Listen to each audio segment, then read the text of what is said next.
Okay, friends, we're moving forward, still working on our Dominion Diet lessons, and I want to do a little bit of a review in this section about a couple of topics. And the first one I want to talk about is understanding glycemic index.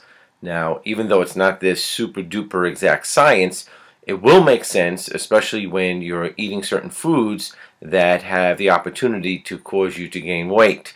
And we want to be careful to understand what exactly we're dealing with, and we don't have to understand all the biochemical actions that are occurring in the body, but understand this: whatever food you eat, and especially dealing with the carbohydrate family, whatever the food is, eventually it's going to turn into glucose. Your liver is going to process it, and eventually you're going to have glucose into your bloodstream, because you need glucose to fuel your cells in order for them to work. So glucose works similar to gasoline in your car.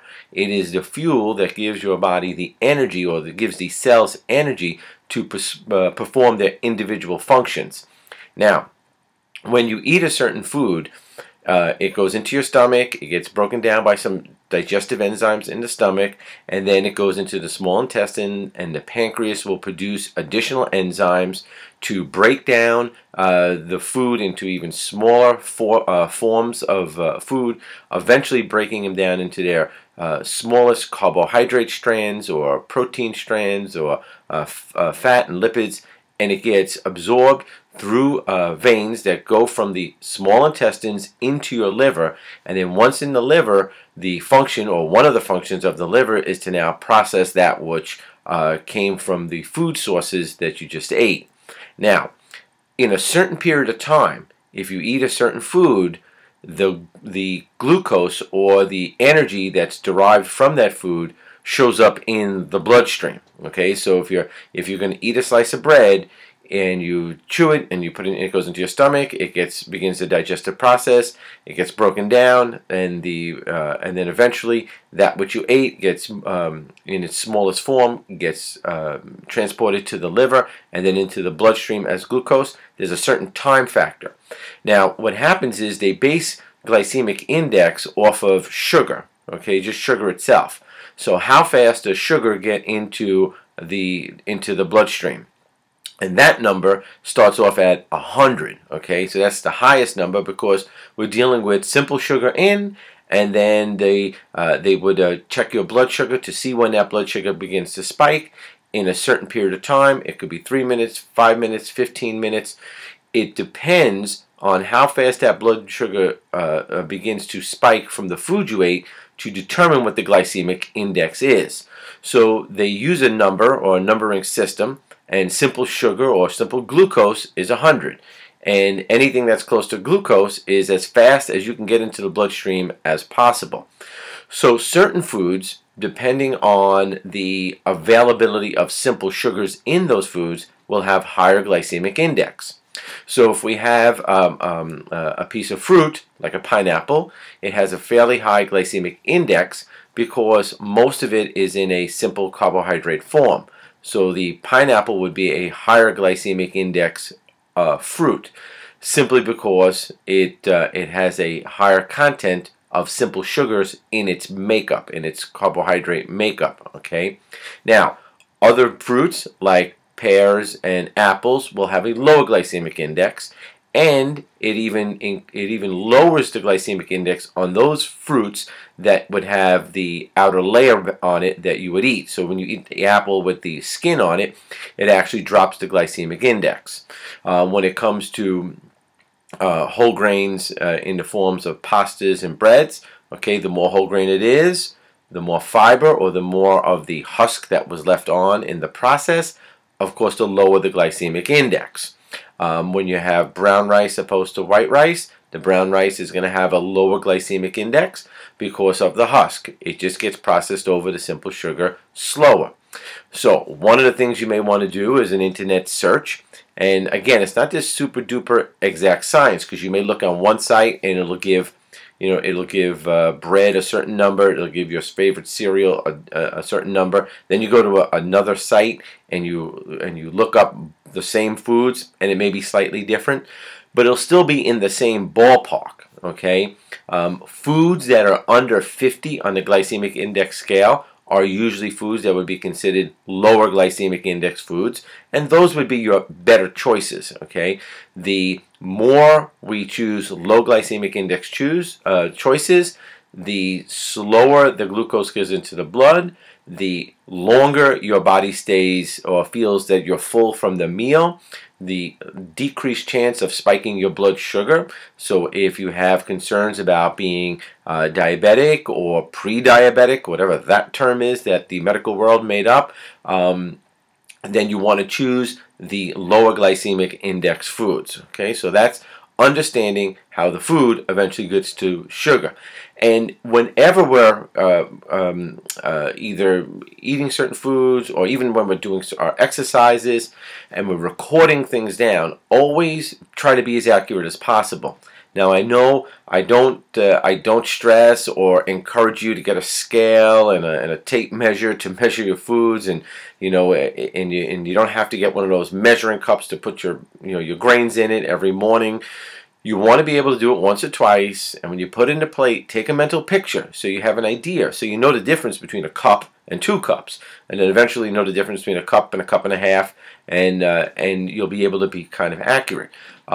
You will know by your end labor when you get on the scale if you're measuring things accurately. Okay, if your scale is not going in the correct direction, then more than likely your measuring system or your ability to take a mental picture may be off.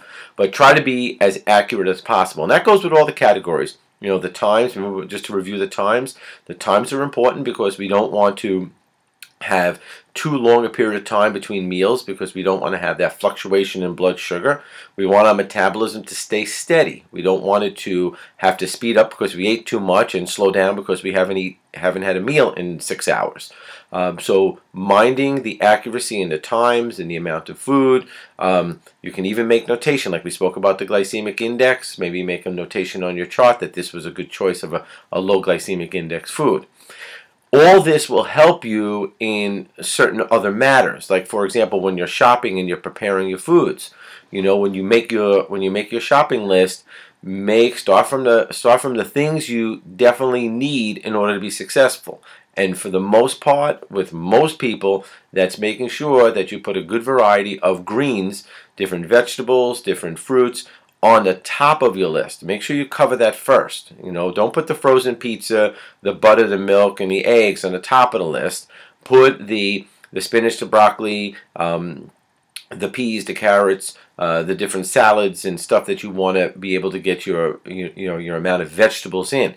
Because if you don't put it on the list, I'm telling you, by the time you get to the store, because we're creatures of habit, especially if you're just starting, and if this is truly week number 2 with you, I could tell you, because I know when I do it myself, when I do a food shopping, I'm like a machine. I go to the same store, I get the cart, I take the same path. I can close my eyes and start picking things off the shelf or going into the fruit sections and whatever. I know where things are, and I'm pretty much a creature of habit, and there's a good chance you are too. So you want to sort of break the bad part of that habit by making sure you change your list around to match that. So your shopping has to match that, and then you have to slowly start changing some of your preparation methods. If you're because I know there's some people that are so used to frying everything. They have no idea what a tablespoon of olive oil is, and a pat of butter for one person is like 1/4 of a pound for another. You need to be accurate in those measures and start learning how to prepare your foods more healthy. Even if you have to sacrifice taste, it's okay. I'm telling you.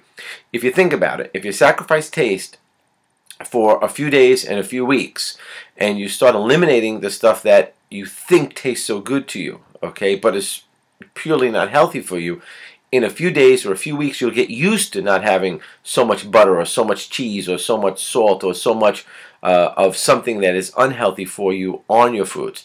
And when you get used to it being healthy, you're going to add years to your life. Okay, understand the difference. Remember the pain and the reward benefit that goes along with it. So it's a little bit of pain, a little bit of long suffering. Remember, it's one of the principles that we long suffer, that you may have to endure a little bit of stress for a short period of time, but the benefit at the end is tremendous. You know, you'll appreciate it when you're running for the bus and you catch it, as opposed to saying, I'm going to be late for work again.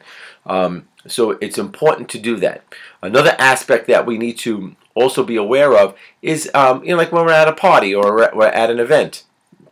Because, when you go to a party, or if it's, Thanksgiving or whatever, now, if you're in tremendous, you've gone through the program and you're in tremendous shape, you're really doing well, I'm not going to encourage you to overindulge, but you know what?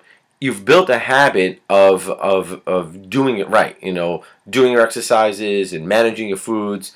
And, if you're going to have Thanksgiving, what's going to happen, I'll tell you this much, you're going to have a real difficulty trying to overindulge. But if you now have dominion over that which you're eating, over your diet, then you know what? Going a little overboard on 1 or 2 days a year isn't going to kill you. But if you're somewhere in the beginning of the program or the middle of the program or anywhere within the first 8 months of the program, you need to be diligent and use wisdom. So when you're at the party or at Thanksgiving or you're having that meal, what you want to be able to do is first of all, don't be the first one to eat. Okay? Let other people pick around. Don't go crazy with all the appetizers that are sitting before you. And make some wise choices right in the beginning. So if there's appetizers before you and the choice is some raw vegetables, fill that one plate up just with the raw vegetables first, okay? And eat it slowly. And then pick at the more rich foods, like the ones that Daniel was supposed to eat when he was taken into captivity in Babylon. Just resist it. Have the vegetables first, and then pick a little bit. So you want to start filling yourself with more of the healthy choices. Have a salad first when you're having dinner. Okay, when you're filling your plate, if it's a Thanksgiving dinner, the first thing, and I know how people fill plates. My family's not that big, but my wife's family is, you can't even count them. There's so many people there. When we have Thanksgiving, the table is filled with foods. We need to make a wise choice here. As the food goes around, get the asparagus first. Get the spinach next. Start making your plate first with the vegetables, so it limits the space to start putting the the garlic mashed potatoes and the candied yams, which is not so bad, the yams, but it's all the sugar and molasses and other stuff that go on top of it. So you want to have the foods, but start filling yourself first with the stuff that's not going to fill you up on the bad carbohydrates or on the bad proteins. And it's all a matter of management. You can taste everything, okay? And the truth is, after the first taste, after if you put something in your mouth and it's a rich food, after that first taste, the second spoonful is not as good as the first, and the third one is you're just filling your face. So if something is a delicacy and you love the taste, sure, you can have it, but understand it's only the first 1 or 2 spoonfuls or forkfuls that have any satisfaction to it. And the next point on the matter is this: eat slowly, chew your food, take your time. It's not a race. Just chew your food slowly. The more, just when you think you're going to swallow, spend another 10 seconds chewing your food. Put your fork down. Okay. Get up off the table. Maybe you may think it's rude, but if you think you're going to lose it, get up off the table. Say, oh, I got to go get something in the car. I got to get something in my jacket. I got to go to the restroom. Move yourself from the area. Okay. If you're at a buffet, don't sit next to the buffet table. Put yourself in a winning position. Okay, you want to win at this. You don't want to be in a compromising position where you're sitting, in between the French fries and the ice cream sundaes. You want to put yourself in a position to win in the day that you're at an event or a party. Okay, and remove yourself from the situation. These are some tips to follow. Obviously, if you with the weekly articles that we have and other journals that go out on the website, keep tuned to it. There's going to be plenty of information and instances that I'm going to put on there. I'm here to help you learn and develop a habit of success. Okay? God bless. We'll see you in the next section in a few moments.